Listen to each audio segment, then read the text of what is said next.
Welcome to Life by Design. I'm your host, Robyne, and I am thrilled to welcome you to this space for real conversations about how we live, how we show up day in and day out, because the quality of our life is shaped by our habits. What we do in ordinary time allows us to be extraordinary. We can unpack what it takes to truly live well and be well in real life. Welcome to Life by Design. And I'm just so excited that you are here. I'm so glad you're here for this episode with the one and only Jessica Holmes. Now, she is a Canadian legend. She has a remarkable CV of Canadian programming that she has been involved in as a comedian. She also has had an amazing second summit talking about her journey with mental health, emotional well-being, and continues to inspire folks all around the world. It was really special to be able to spend time in conversation with the one and only Jessica Holmes. I hope you enjoy this episode.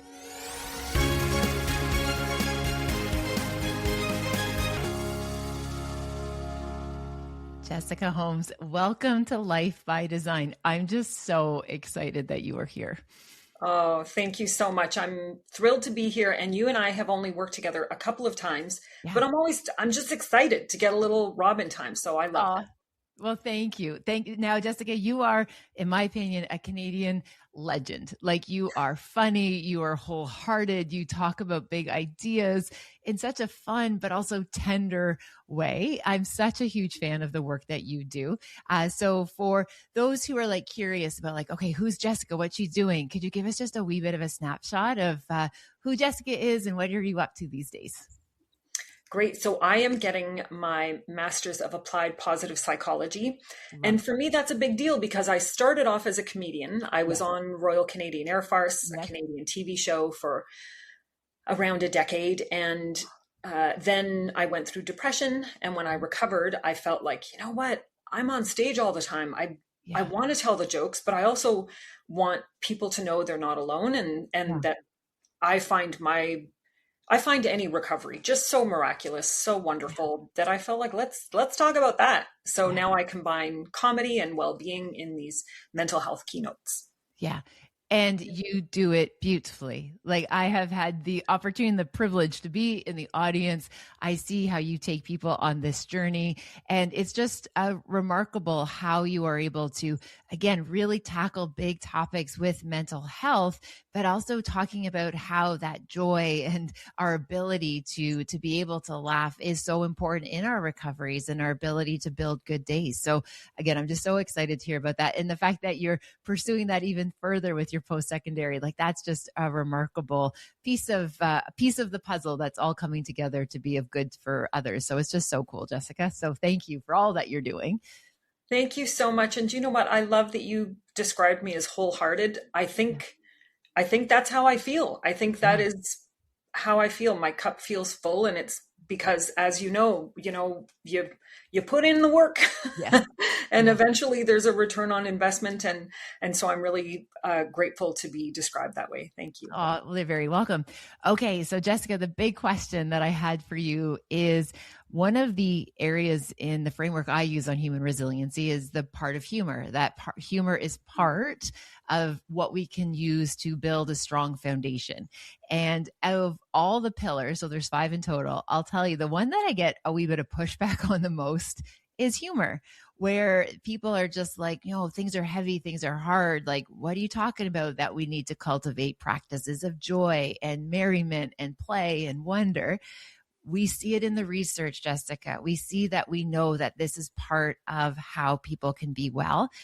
How do we find that place when people, because the big question they ask, Jessica, is they feel really far away from those feelings of joy and play and merriment and laughter. And as far as I'm concerned, you are the queen of those areas. So where do we start if we're feeling a bit disconnected from those things right now in the world? Absolutely. And you make a great point.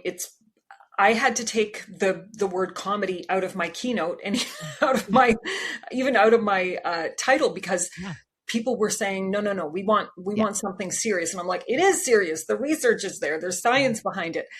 But what I do now is I just sneak it in. I come bearing research, and then we also happen to throw a lot of comedy in.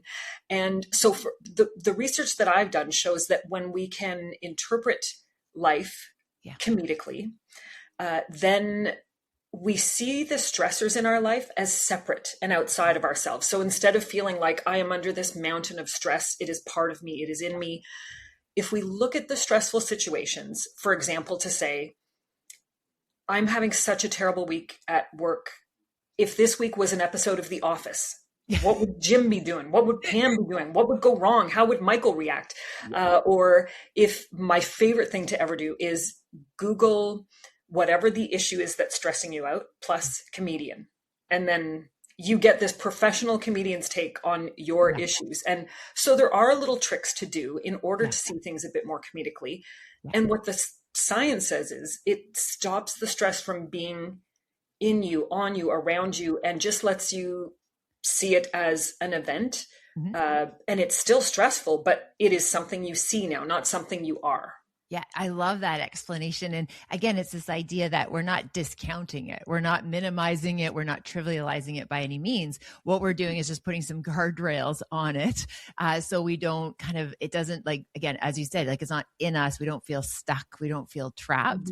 And as soon as you gave that example of like, what would this be if it was an, episode of The Office, like already your body starts imagining, right? You just start laughing, a lightheartedness to a very complicated situation, likely. Yeah, oftentimes just sharing what has happened to you in a slightly exaggerated way. Yes. That is even the start of being funny. And you do not have to be a funny person. You can be chronically unfunny and still reap the benefits of humor. For example, just signing off your emails with one line from a great comedian. My favorite one is Stephen Wright's line, if at first you don't succeed, then skydiving definitely isn't for you. And so it can even just be appreciating comedy from other people. Yeah, absolutely. So again, I really love that you're just kind of like tapping into just like, these are little experiments, right? Like we're just kind of tapping into little experiments. We're not trying to fix the whole situation. If anything, and what we see in the research on the resiliency is it offers a reprieve, right? Just for a moment, just for it to lighten and the grip isn't as tight. So again, when you're thinking about the kind of how we expose ourselves to like being able to be open to trying things like, adding a new signature line or to imagine something in a different way, if folks are like, oh, I'm not a very creative person, or like things are too heavy, we know stress decreases the aperture in which we see the world. What are some other things, Jessica, that people can think about or perhaps try?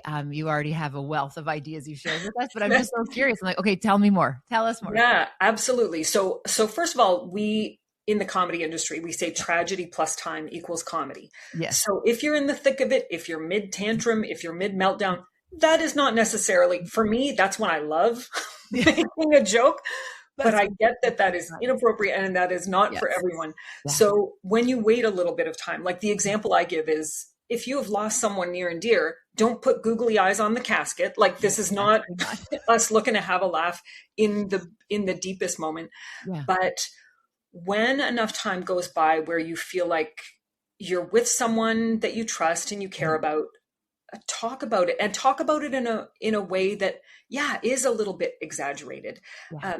Another thing to do is to make plans to just watch comedy, make plans to do something funny, make plans to do something that is fun with other people. At Loma Linda University, they discovered that even just the anticipation of laughing with someone else, that is enough to start your resiliency going and to put out some happy hormones. Yeah. And so what I love about that is you could just say, you know what, on Sunday nights, I'm having some friends over to watch a comedy, and then your week is going to be better. Or what I do with my friend group is once a year, we have a re-gift party where people bring things that, every year there's a theme. Sometimes the theme is like, my in-laws don't know me at all, or, when will I learn, or themes like that. And I like it because people sort of do mention it throughout the year as it's upcoming, just knowing that we're going to take the lemons, whether in gift form or anecdote form, and then you're going to laugh about it together. And you just don't feel so alone with your Jessica, that is brilliant. Like, I just imagine that like person, you know, the daughter-in-law, let's say, opening something and like literally being in this moment where it's like, I have been in this family for 20 years and nobody knows me, right? They literally like, do they know me at all? And in that moment, instead of internalizing that sense of even perhaps like rejection, or maybe that feeling of defeat or that feeling of isolation, literally be like, damn, I know what I'm bringing to Jessica's party in August, right? Like, we do. I have a moment. bin where we start putting things, like we're supposed to show up with one gift per person, but we do a lot. And my favorite thing is we have the kids, like everyone brings their kids, and they have their own kid one that was happening. And then when they became older teenagers, they were like, we want to be part of your group. So now they bring them in. I think it's even just from a leadership standpoint, or starting to be comfortable around adult standpoint, to see teenagers bring their thing and sort of explain to this group the story behind it. It's so fun. Like, we have block trades and all trades, and there's lots of chanting. And it's kind of taking, it's not about the gifts. It's just about being together and knowing that,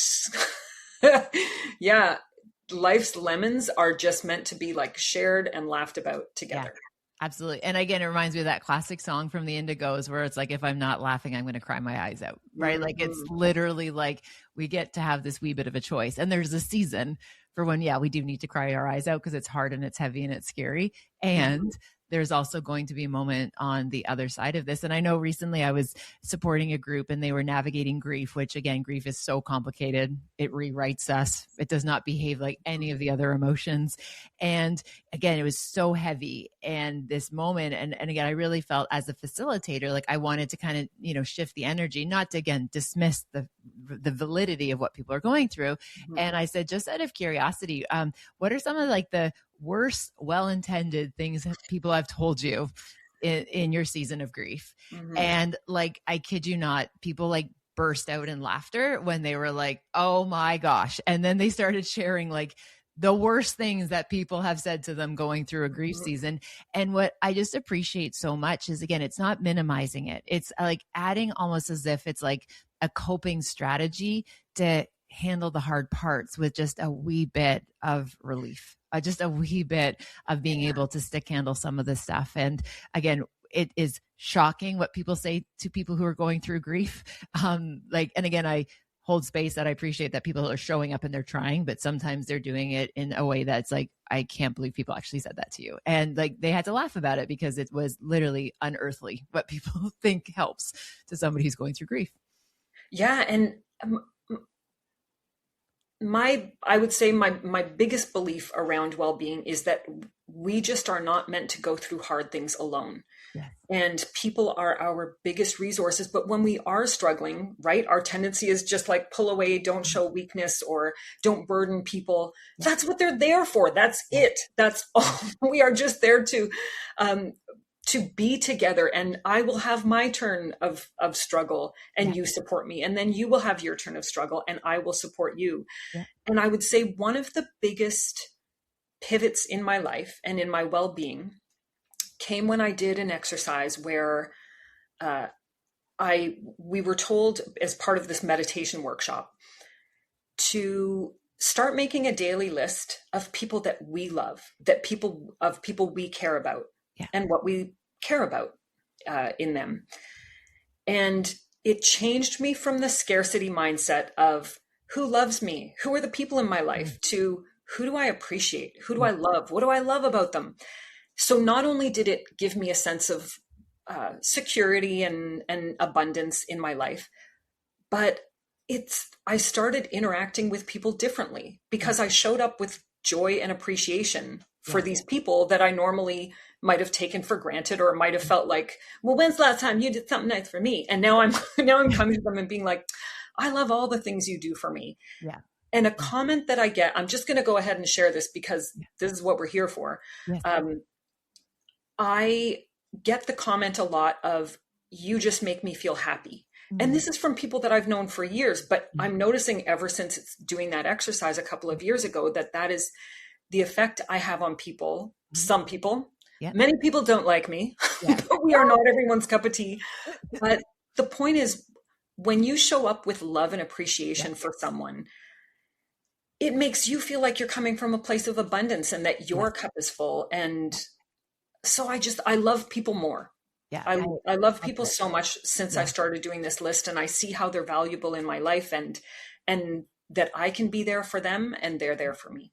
Yeah, I absolutely love that. And, from the psychology behind that is like when we are kind of inviting that thought of a loved one, what happens is our body, our natural pharmacy is just boosting that oxytocin, right? It's that love Mhm. hormone. All of a sudden, we're like priming the pump for goodness.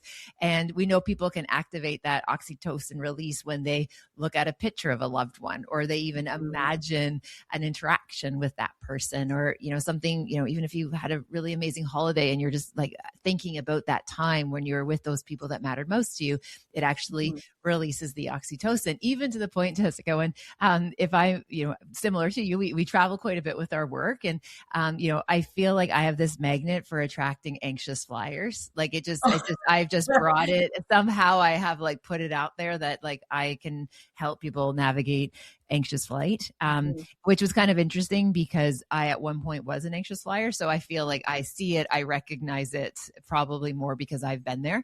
And anyway, and one of the first go-tos when I see somebody like really going through it next to me on the plane, I'll be like, I'm like, dogs are cats, like dogs are cats. And, Oh. and then I'm like, do you have a picture of your dog? And like, we can literally be like, no, nothing will be served. Everybody is in seatbelts this entire flight. But as soon as they whip out their phone and start showing me pictures of their dog, and I'm asking them questions about their dog, like, I mean, like, okay, what were they like as a puppy? What was training like? Like, I'm literally just getting them like dripping with oxytocin. And what the research shows and what I see in practice is that when you are in a state that's fused with oxytocin, like your body isn't even registering the turbulence anymore. Right. Mhm. So again, just having people tap into that place. And if you imagine, that's how you're starting your day, right? Like Mhm. you're absolutely using your natural pharmacy to be able to prime the pump for joy, for love, for goodness. And then when you see that person, like your body's going to all of a sudden be activated in such a beautiful way. And Mhm. if it's okay, just for a second, it reminds me of like, when I'm talking to teams and groups, especially high performers, busy people, I talk to them about like, how you show up at the end of the day, like how you reunite with your loved ones is so critical. And so, if you walk in the front door and the first thing you say is, why is the recycling box not out? Or how are you possibly in the same position you were 6 hours ago when I left, right? Like if we come in critical, right, is not really going to set the tone very well for a lovely evening. But if you imagine, if you're thinking loving thoughts about those persons and then you walk in the door and you see them, that conversation is going to look really different. Oh, absolutely. I have to be intentional about things because my mind is always like Yes. 5 steps ahead, just trying to Tetris things into my life. Yeah. And so I normally wear a bracelet that has two of my signature strengths on them, which Yeah. is humor and kindness. Yeah. And I often look at it like if I'm going into a new situation or when I show up on one of the team sports that I play, Yeah. I look at it and I just go, okay, the best I can do in life, the most I can offer, the greatest joy I can feel is when I put fun and kindness into things. Oh, I love that. And setting that intention, whatever people's values are or special traits are, like make that your thing that you go to before you show up. And it just changes how you experience the thing. And here's something like even coming to this podcast today. So you and I are often in competition for work. We wouldn't Sure. know it because we Yeah. have, our teams are the ones who are doing it. But Yeah. I could very easily see you as my competition. I don't want, I don't want to look dumb compared to Robyne. I want to make sure that I'm funny, or Yeah. I could come into it like that, or I could come into it as I did and say, these are the things I really appreciate about Robyne. And I'm coming in here in the spirit of fun and Yeah. kindness. That's the best I can do. Yeah. And that's why I think that's the thing that I love about seeing you. When we do run into each other, I think we're both coming from a place of open heartedness Yeah. with each other and supportiveness. And it changes our interactions. And then yeah. Well, thank you for that. That's very generous sharing. And just so like, I love seeing good people win. Like, it's literally my favorite thing is good people win. And even when our family's a huge sport family, Jessica, and like literally as soon as we sit down and we're watching a game, I'll go to my go-to Hunter, my oldest. He's like my go-to for this. And I'm like, tell me a story about someone. And he'll be like, Mama, this guy here. And he'll give me this backstory because Hunter is just like ridiculously well-versed in, it seems like, everybody in sport. And he'll be like, okay, this is the underdog. This is why you're going to love this guy's story. Even to the point where he's like, you know what, this guy, Mom, he's wearing pink cleats. He does that because his toddler couldn't recognize who he was on the D line. So he wears pink cleats. He gets fined every week that he does that, but he does it because he wants his little one to be able to point him out when he's playing Sunday night football. And so I'm like, well, now I am cheering for that team, right? Like, I literally love stories. I love stories of people who show up, and I just love watching other people win. And again, all the way back to good old Zig Ziglar. I wish there were more cassettes in business of Zig Ziglar. I don't know if you remember like the audio cassettes of Zig Ziglar, but it's one of those things is you can have everything you want as long as you're willing to help other people get what they want. Right. So, that's beautiful. I love that as, thinking about the work. And another piece too, Jessica, that I also see is that like, you operate from that place of abundance, and there's plenty to go around, right? There isn't a scarcity in our work. There's plenty to go around.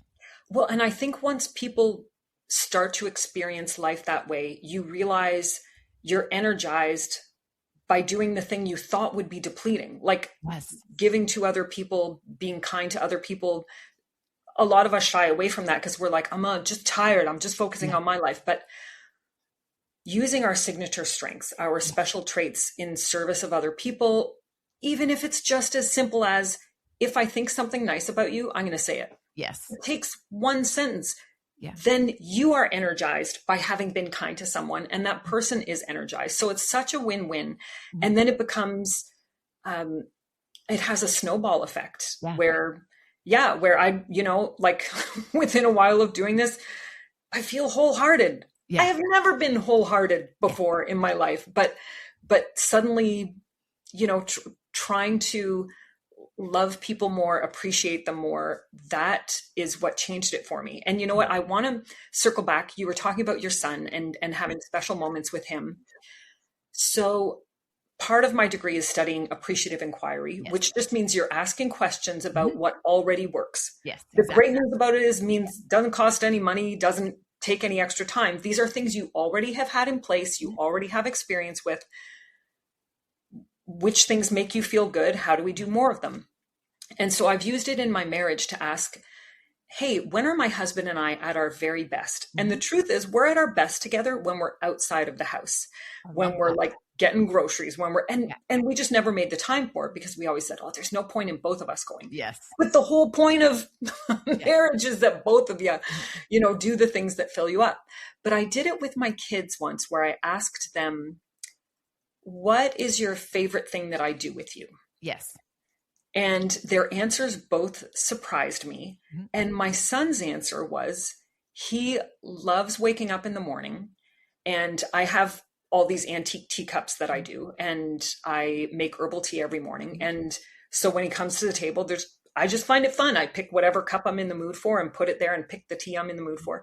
And he said, it just feels really nice to kind of show up and feel like my mom did this nice thing for me. And again, it's a 5-minute thing just in the morning, but how would I possibly know that was a really special time of his day when he feels, loved and cared for, and that's our ritual.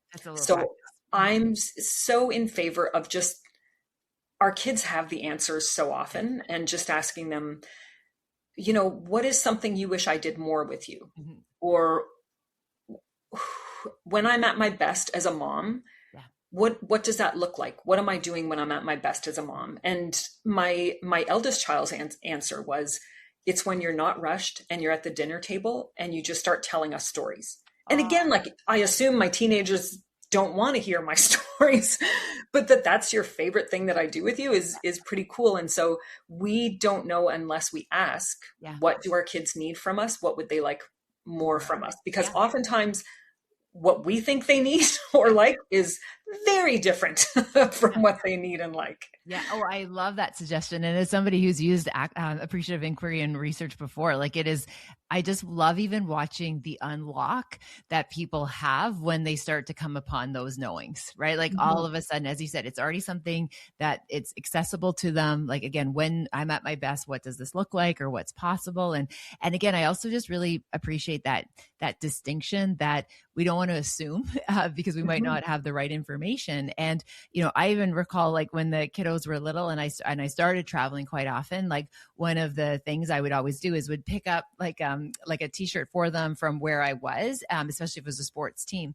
And I remember one time saying to Jax, so I have the 3 kiddos, and the Jax and Hunter were already wearing their shirt from, who knows, it was from like, Atlanta or something, right? So they have these Hawk shirts on or whatnot. And then Ava wasn't wearing hers. And I was just like, oh, sister, like you're not feeling it today? And she's like, I don't need a reminder of all the times that you have left me. And I was like, damn.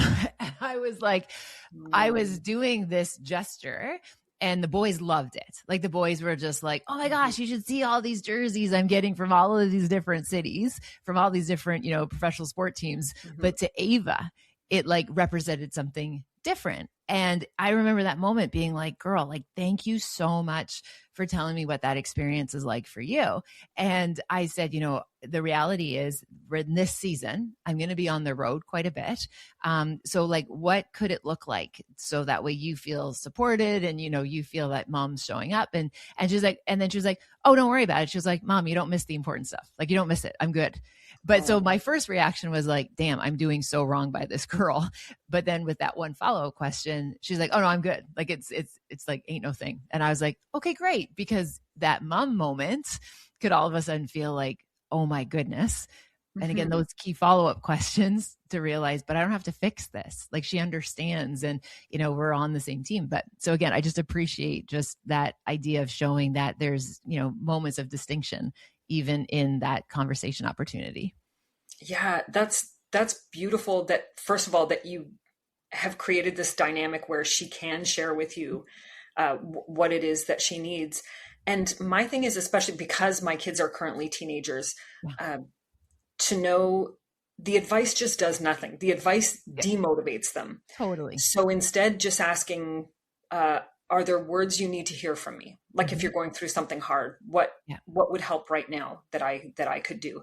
Yeah. And oftentimes the answer is, I don't know, just sit there. Or, it'll be something just that I hadn't been expecting, but it's one of the hardest things I've ever had to do as a parent is wait for you to come up with a solution on your own.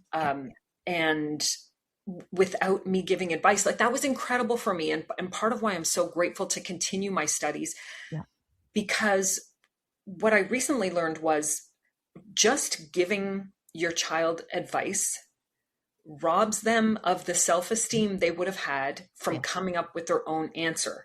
And so I think it was my friend Allison Schaefer who actually told us that you can't both get self-esteem from from something that you motivated you for. It's like the motivation has to come from you. And what you can say is, terrific. How can I support you? Yeah. Absolutely. Do you have any questions for me? And, and the payoff, like I would say for sure, when my kids began thriving, it was when, I got that great advice from Allison. And then I started just to take a back seat. And within a month, I could just see the payoff for them of the sort of light they had in them, feeling that they could set a goal and accomplish it. They could figure it out 100%. Cause it's like sending them the confidence, right? Again, it's giving them the opportunity. And so often as parents, we jump in as rescuers versus supporters because we feel uncomfortable in the discomfort of watching our kid go through it. So we're just trying to fix it to actually get rid of our own discomfort. If we're able to hold that discomfort and presence it, but let them figure it out. And then they have the opportunity to see that they have that efficacy, that agency, that ability to figure it out, and they get the win. It's like we're delaying that discomfort for ourselves for a wee bit, but the return on our investment of time and that discomfort is totally worth it. So Allison is so wise when she shares those practices for sure. And I think it's very natural because when our kids are little, we're the primary caregiver. And then there's a shift that happens where you are now the supporter Yes. and role model. And that's kind of the best you can do for them at that later time. And it's supporter when invited or when requested. Yeah. And so I understand, but like, it's hard as a parent. It's, empty nesting isn't the only thing. There's along the way as a parent, your identity shifts between being very, very needed in an immediate and hands-on way to being needed just as much, right? We always need our parents' love, but not in such a hands-on way, and in more of a, let me see what I can do. Let me show you what I can do. Yeah, absolutely. And as someone who has, like, my youngest is on his way to university, so I have 3 off in university come September, it's recognizing that, like, I'm like, my role is literally mentor and cheerleader. Right. Like I cheer even some of the most unhinged ideas. I will get behind them 100% because it's like, dude, if that's what you want to imagine or see, let's go. And I know that they're going to figure it out. Right. I know that they're going to land on their feet. And I'm also very aware of the difference between like risk and danger. Obviously, if they're unhinged ideas, danger, it's like, no, that's not our best choice. Can we think again? But if it's like, it feels a little bit risky, but I also know that you're so well resourced, you're going to be able to figure it out. You kind of shift from, one expression I heard is like, these aren't empty nesting. It's like bird launching, right? We're like launching these little ones kind of out in the world. And then when you see that, I look at it at this point, it's like, my job as a mentor is to, again, some of that modeling, some of that guidance. But ultimately it's a cheerleader, right? It's to, and be willing, cheer when they're winning, but also hold space to be able to, sometimes we cheer them up when they're having a harder go. That's my goal. Yes. Learning the sentence, like, that must be so hard. And I'm sorry you're going through that, as opposed to, oh, but have you tried? Yeah. Oh, but next year it's going to be better. Like, no, to just like exist in the present moment. And so I have a sheet I sometimes give out as an activity when I'm doing a workshop, and it's just called Wellness Bingo. And I filled in all these different areas.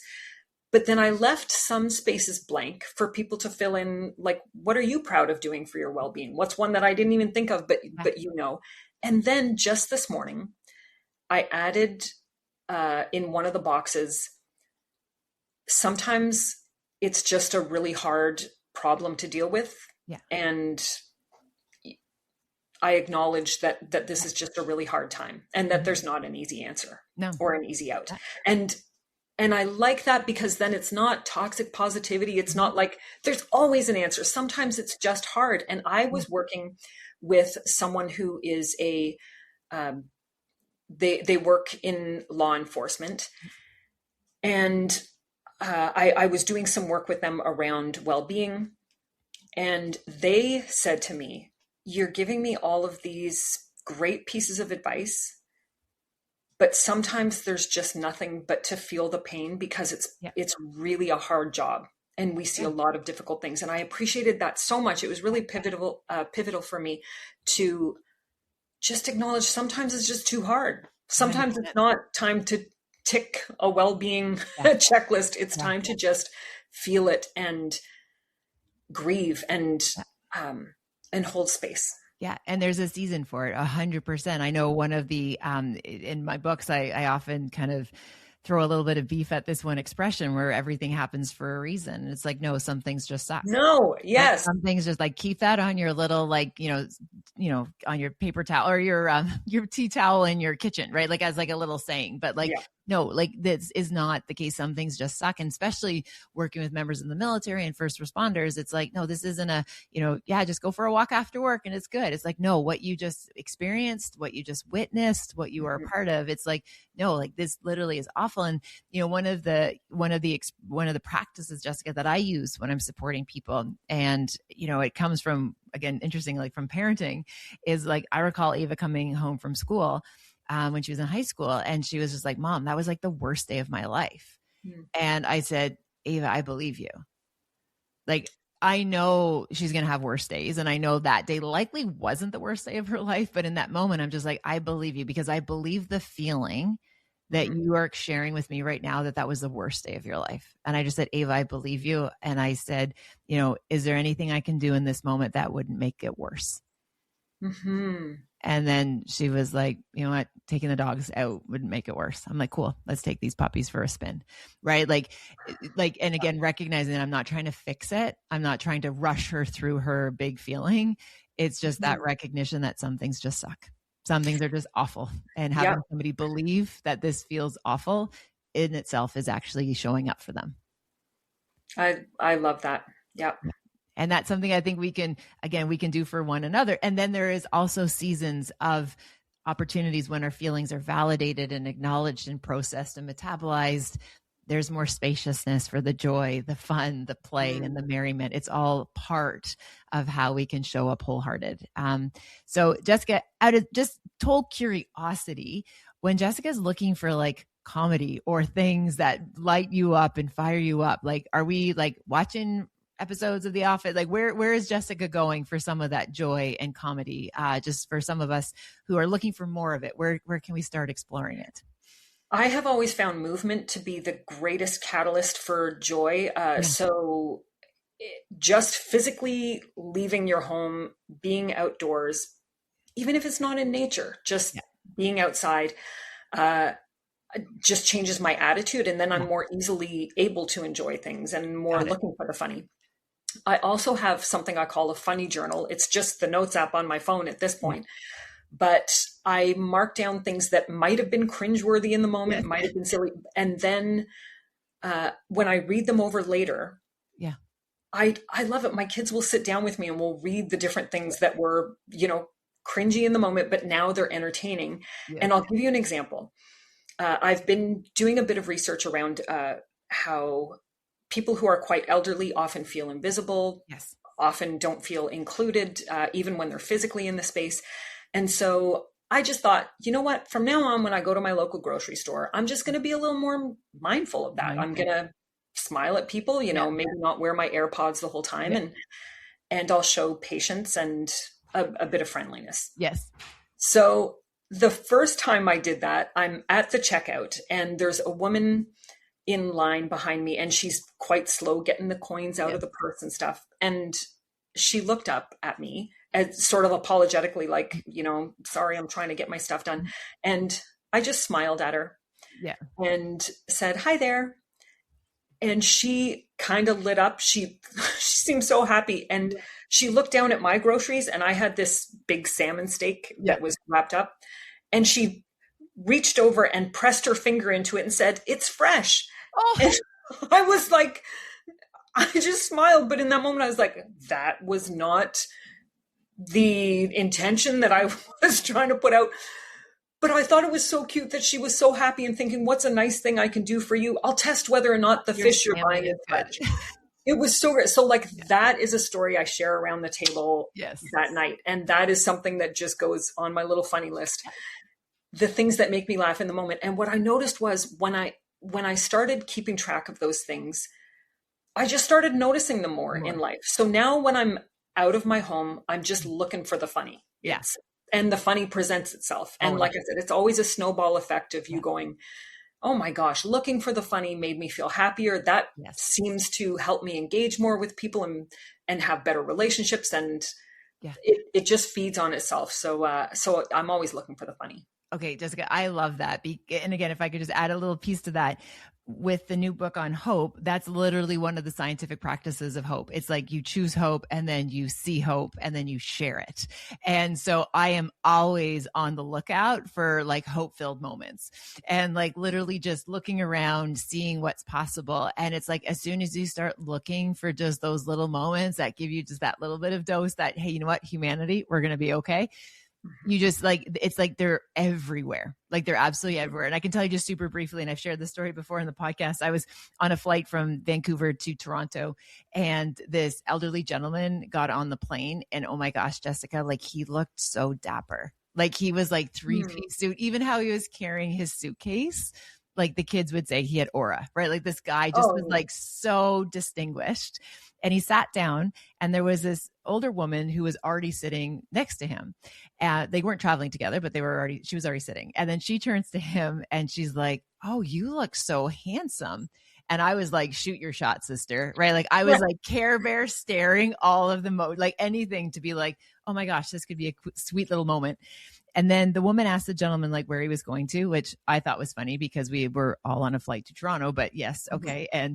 And then he said that he was flying to Toronto to see his daughter, and he was going to meet his granddaughter for the very first time and wanted to dress for the occasion. Like I literally was bawling, right? Like literally, like I was bawling, and I'm just like, oh my goodness, I could have been in that moment with my noise canceling headphones, already with my nose in my reader, and like just not even paying attention.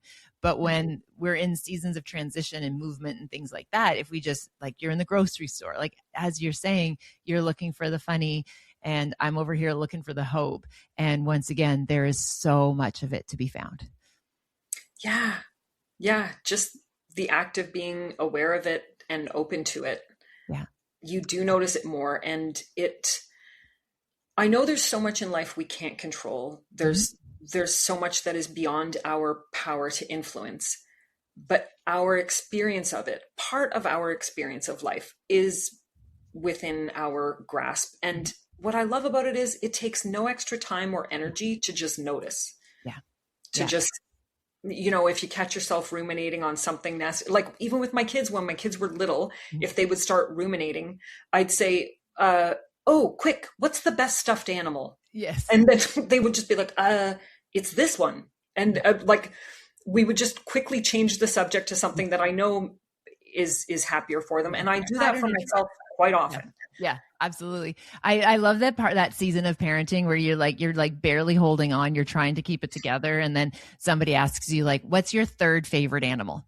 Right. Like those are the parts of like childhood that I actually like. I have loved every season that my kids have navigated, but I tell you, I do miss some of those, like those kind of like pattern interrupt kind of question. Like, "Mom, what's your fourth favorite color?" Right. Or like, those are the ones that I should circle back to my kiddos and find out what their third favorite animal is. Maybe. Yeah. Jessica, do you have a third favorite animal? Orcas. Oh, I love that. You knew that's your go-to 3. I love that. Oh my gosh, Miss Jessica, thank you so very much for just bringing joy to our conversation today. As soon as I saw your face, I was so excited. I felt it in my body, and I just appreciate you and the work that you're doing. Your work is so impactful. And thank you. And we'll make sure in the show notes to include all of the information on where people can learn more about your work, know how to bring you in so they can get you on those stages and in those rooms and spaces so you can continue to shine so bright. So Jessica, thank you.